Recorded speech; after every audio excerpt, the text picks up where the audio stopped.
Challenge করেন সেক্ষেত্রে double শাস্তি ভোগ করতে পারেন, যেটা হচ্ছে আইনত শাস্তির যোগ্য। শুভ সকাল। শুভ সকালটা আসলে আরো শুভ হতো যদি এই ধরনের আলোচনা আমরা না করতাম। কে সত্য কে মিথ্যা বলছে আসলে?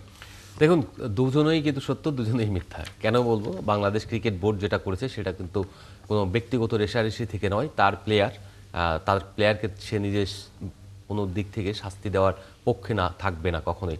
এবং যেটা হয়েছে সেটা হলো কিছু ইনসিডেন্ট ঘটেছে, সেই ইনসিডেন্টের প্রেক্ষাপটে যে তদন্ত হয়েছে, আমরা সবাই জানি যে একটা অনেক টাকা খরচ করে বাংলাদেশ ক্রিকেট বোর্ড উচ্চ ক্ষমতা সম্পন্ন একটি তদন্ত কমিটি গঠন করেছিল।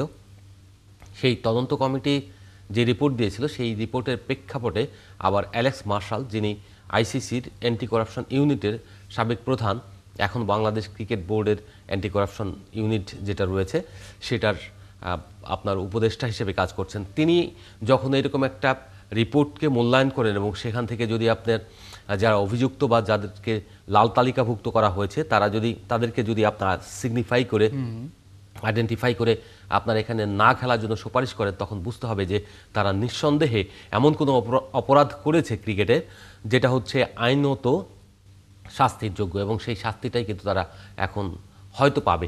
কিন্তু ঘটনা হচ্ছে যে ওনারা যা বলছেন বাংলাদেশ ক্রিকেট বোর্ড, তারা দোষী বা নির্দোষ সেটা প্রমাণ না, যেহেতু প্রমাণিত এখনও চূড়ান্তভাবে হয়নি। অর্থাৎ যে ট্রাইব্যুনাল গঠন করা হবে সেই ট্রাইব্যুনালের মাধ্যমে তাদের শাস্তিটা নিরূপণ করা হবে। কেউ হয়তো খালাস পেয়ে যেতে পারেন, কেউ হয়তো শাস্তি অনেক দিন পেতে পারেন, আবার যদি কেউ চ্যালেঞ্জ করেন সেক্ষেত্রে ডাবল শাস্তি ভোগ করতে পারেন। কিন্তু মূল বিষয়টা হচ্ছে তাদের বিরুদ্ধে এমন কিছু প্রমাণ রয়েছে যে প্রমাণের ভিত্তিতে লাল তালিকাভুক্ত করা হয়েছে, এবং তারা সেই লাল তালিকায় থাকার কারণেই এই বিপিএলে খেলতে দেওয়ার কোনো সুযোগ দেখছেন না।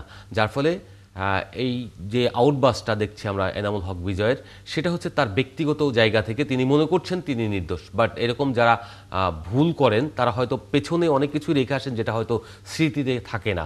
এই বিষয়গুলো তারা যদি ভালোভাবে অবজার্ভ করেন এবং মনে রাখেন, তাহলে আমার মনে হয় ক্লিয়ার হয়ে যাবে।